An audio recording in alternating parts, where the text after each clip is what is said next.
Okay, let's make a very simple keyframe animation. So to start with, I'm going to click in my scene and press Z to center my objects. Then I'm going to use the mouse wheel to zoom out a little bit. I'm going to press Alt and then the middle mouse wheel button to orbit around my scene so that I get my spaceships right about there in my scene.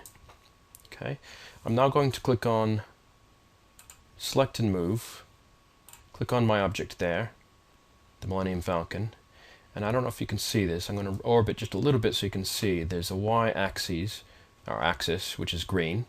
If I highlight it, it goes yellow. Try not to get the X and the Y at the same time, just the Y, so that I can move it forward. Okay, and now what I want to do is actually move it forward and make it into a very dramatic zoomed in shot when it gets up to the front.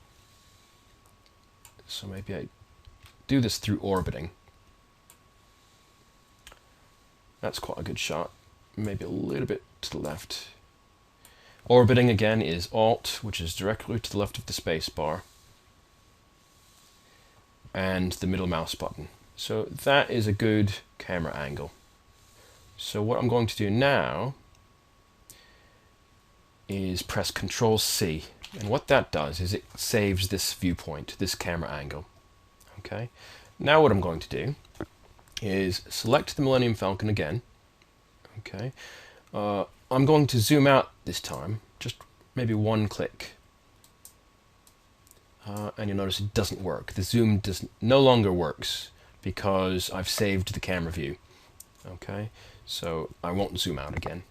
What I will do is turn on the auto button, which is the animation, auto, and I'm going to put the time slider to the beginning, and I'm going to wiggle in the Y direction only with the move tool, and it should save an animation keyframe right there.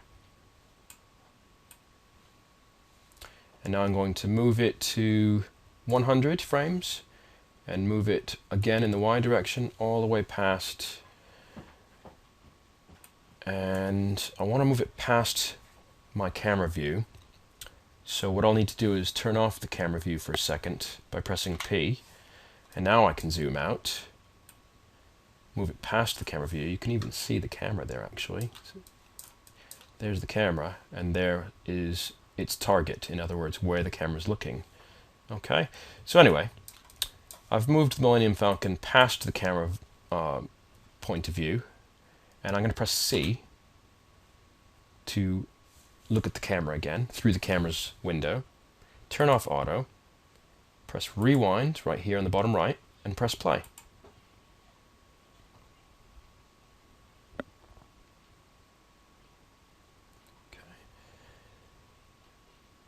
And if I need to alter my camera view, I can do so with the Orbit Camera tool.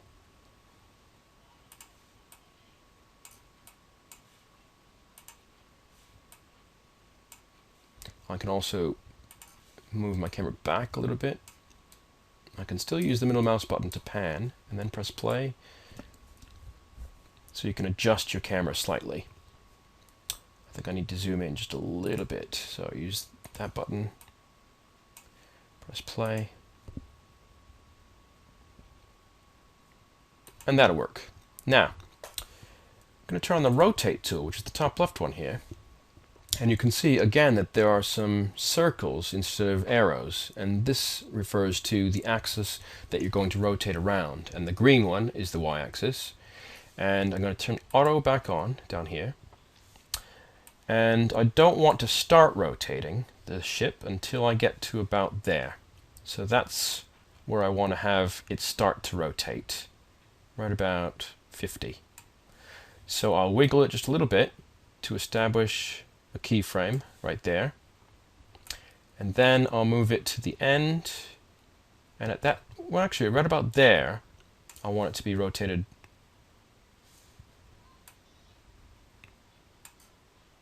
right about there. I want it to be rotated all the way,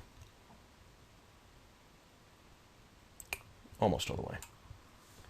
Okay, and then I can turn off auto, press rewind, deselect my object, press play.